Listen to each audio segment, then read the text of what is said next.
हाँ सर, आपको याद है कि मैं नहीं, मुझे याद है मैं मुझे याद है। बेसिकली सर ये सवाल सिर्फ आज का नहीं है, ये हाल फिलहाल में जो मार्केट में देख रहे हैं ना कि तेजी ऊपर टिकती नहीं है। आज क्या हुआ है और आमतौर पर हो क्यों रहा है ऐसा? हाँ, तो इसका जवाब आपके सवाल में भी कुछ हद तक छुपा हुआ है। पहले तो ऑब्वियस कारण बता दूं, दूसरे जो जवाब में सवाल में कैसे जवाब छुपा है वो भी बता दूं। पहली चीज़ तो ये कि देखिए, मेक नो मिस्टेक, एफआईएस की बिकवाली तो है ही।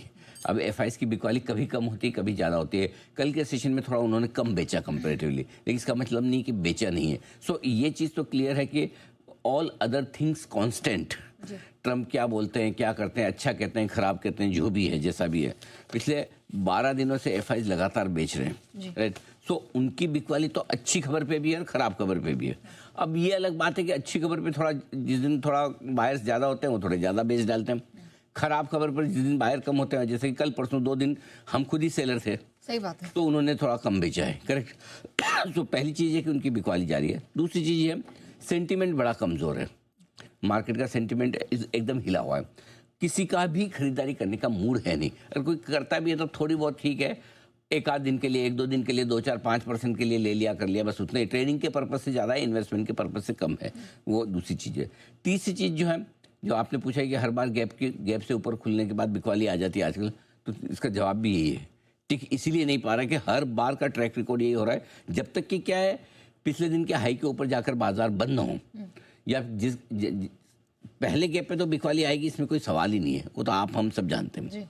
लेकिन दूसरे अटेम्प्ट में जो तेजी बननी चाहिए वो इम्पोर्टेंट। सो आज क्या हुआ है, आज पहले खुले हम खुलकर हम सीधा 25,300 पे आए। आज की सपोर्ट रेंज आपकी 25,235, 25,300 से शुरू होती थी, 300 पे आए। 300 से हमने वापस उछाल दिखाया 435 का, वो उछाल इंपॉर्टेंट था, वो नहीं टूटना चाहिए था। वो टूटने की वजह से उसके बाद जो अब गिरावट आई है वो थोड़ी सी परेशान करने वाली है। तो ये तीसरी रीजन है कि आप बार बार ऊपर से फिसल जाते हैं। और चौथा और आखिरी कारण है जिसकी वजह से तेजी आई, उसी पे भरोसा नहीं, और वो है ट्रम्प। अब आपको कभी मतलब एक्चुअली कल और आज में क्या बदला है? ट्रम्प के स्टेटमेंट ही ना, उसके अलावा कौन सा क्या बदला है? कुछ भी नहीं। तो अगर ट्रम्प के स्टेटमेंट पे ही अपने को भरोसा नहीं है तो फिर वापस क्या करेंगे आप? डर तो हमेशा रहते ही है, इसलिए सबको लगता है ऊपर आए थोड़े हल्के हो जाए, ऊपर आए थोड़े हल्के हो जाए। ये 3-4 कारण है जिसकी वजह से टिक नहीं पा रहे बाजार। अच्छा सर, आपने जो दूसरा बड़ा सवाल रेज किया था कि बैंक निफ्टी मजबूत है या कमजोरी, मुझे बहुत इंटरेस्टिंग लगा, ये थोड़ा समझाएं कि इसे देखें कैसे। बिल्कुल 100% मान के चलें कि बैंक निफ्टी मजबूत है, मेक नो मिस्टेक। और कल भी हमने आपको ये कहा था क्लोजिंग के वक्त कि बैंक निफ्टी अभी तक कमज़ोर नहीं हुआ। 58,800 का एग्जैक्ट राउंड फिगर पर बंद हुआ है। देखिए यहाँ सिंपल सी चीज़ है, माफ़ कीजिएगा, 58,700, 58,800 बैंक निफ्टी के लिए बहुत मजबूत सपोर्ट है। 14 नवंबर से लेकर अब तक जो मोटा मोटी आप 2 महीने मान लीजिए, ठीक है, 9 बार इस रेंज में बैंक निफ्टी पहुंचा है। इसके नीचे भी आया इंटरडे में 9 बार, ठीक है। इस रेंज को नीचे की तरफ तोड़ता है, बंद नहीं होता, वापस ऊपर आ जाता है। कल भी इंटरडे में 58,275 तक रेंज को कितना तोड़ा, करीबन 500 पॉइंट तोड़ा कल भी। करेक्ट। कल का लो देखिए 58,275 है, ठीक है, आएगा आपके सामने। लेकिन बंद होते होते वापस ऊपर 58,800 पर। इसका मतलब क्लियर कट है कि रेंज को नीचे तोड़ नहीं रहा। आज भी देखिए हुआ क्या है, जहां कल बंद हुए 58,800, वहां से लगभग 800 पॉइंट का उछाल आया। आज का हाई है 59,575। करेक्ट। 58,000 कल बंद है, 58,800 माफ कीजिए, तो 600, 200, 800 पॉइंट करीबन इंट्राडे में आज उछला है। ओके। वहां से नीचे आया। तो पहली चीज़ तो है कि जब तक नीचे में 58,700, 58,800 की रेंज को होल्ड कर रहा है, इसके नीचे बंद नहीं हो रहा है, तब तक बैंक निफ्टी मजबूत है। इसके नीचे आने के बाद भी बैंक निफ्टी कमज़ोर नहीं होगा, सिर्फ न्यूट्रल होगा। कैसे? तब तक, क्योंकि बैंक निफ्टी इतनी स्ट्रेंथ है कि इसका तो जहाँ कमज़ोर होना है वो लेवल ही कोई 57,700 के आसपास का है, यहाँ से भी और 1000 पॉइंट दूर है। मैंने तो निकाला ही नहीं, ज़रूरत ही नहीं है इसलिए। तो 58,700 के नीचे बंद होने पर भी हल्की कमज़ोरी होगी, ट्रेंड जो पॉजिटिव है उससे न्यूट्रल बनेगा बैंक निफ्टी का।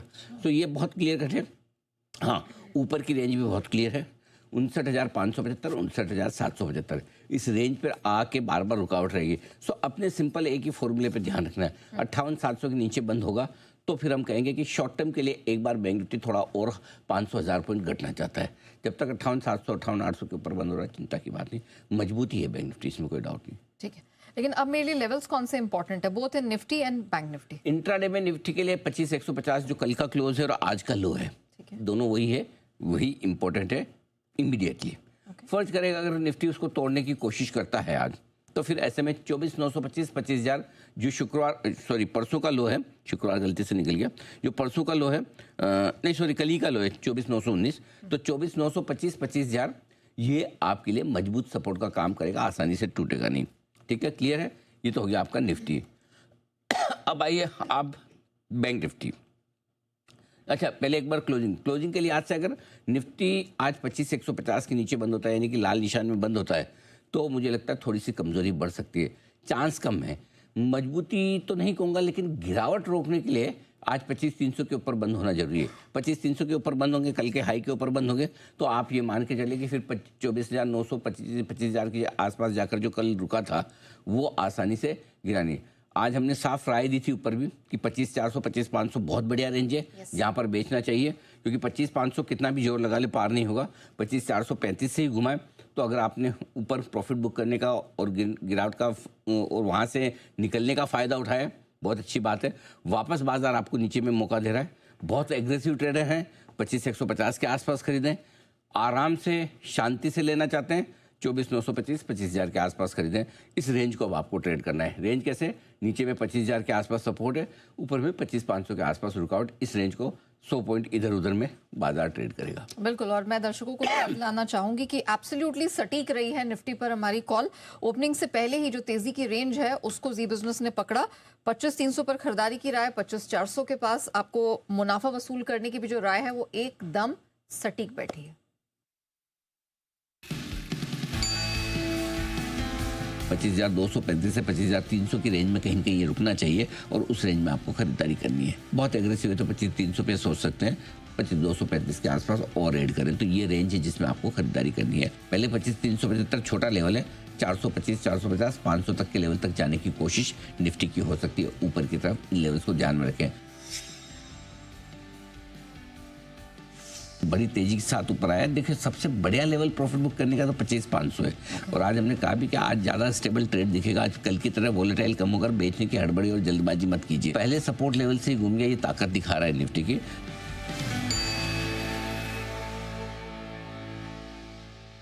अच्छा सर, इससे पहले कि मैं स्टॉक्स की तरफ बढ़ूं, ये जो मिड और स्मॉल कैप में मूवमेंट दिख रहा है सर, ये किस तरफ इशारा कर रहा है? खरीदें या बेचें? इंतजार करें, अभी कोई खास बड़ा क्लैरिटी वाला एक्शन है नहीं, स्पेशली जो शॉर्ट टर्म ट्रेडर्स या इन्वेस्टर्स हैं। लॉन्ग टर्म इन्वेस्टर्स के लिए मैंने आज ही कहा था कि जो अगर आप स्मॉल कैप शेयरों में पैसा लगाते हैं तो अब धीरे धीरे आपके लिए SIP करने शुरू करने का समय आ रहा है। आज एक और हमने आपको बताया भी था किस तरह से ICICI प्रूडेंशियल म्यूचुअल फंड ने अपनी स्मॉल कैप स्कीम्स को बंद किया था 14 मार्च 2024 से। आज करीबन 22 महीने बाद उन्होंने फिर से कल से सब्सक्रिप्शन शुरू किया है। सवाल ये नहीं कि आप ICICI प्रूडेंशियल म्यूचुअल फंड के स्मॉल कैप फंड में पैसा नहीं लगा सकते थे, आपके पास 50 फंड और भी है।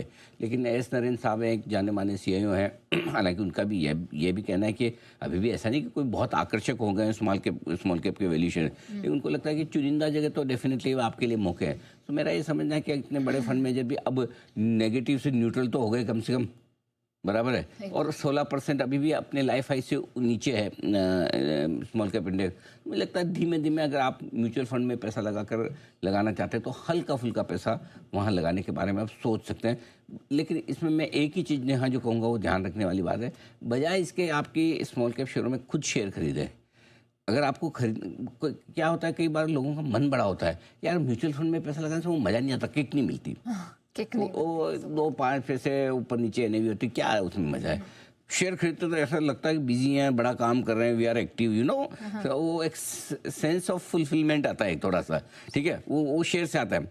तो वो करना है आपको तो वो लार्ज कैप में करो, स्मॉल कैप में मत करो। स्मॉल कैप में वो फुलफिलमेंट के चक्कर में आप वही शेयर खरीदोगे जो कचरा होगा और उसमें उसके डूबने के चांस ज़्यादा हो जाते हैं। तो इसलिए बेहतर है अगर आपको शेयर खरीद के गलती पड़ना है तो आपको HDFC बैंक खरीदो ना, कोई 14-15% गिरने के बाद रिलायंस खरीदो, कोई ICICI बैंक जो टूट गया वो खरीदो। कहने का मतलब है कि आप लार्ज कैप खरीदेंगे ना, वो ज़्यादा बेहतर है। स्मॉल कैप वगैरह खरीदने का मन करे ना, तो फंड्स के थ्रू जाना ही बेहतर है। डन।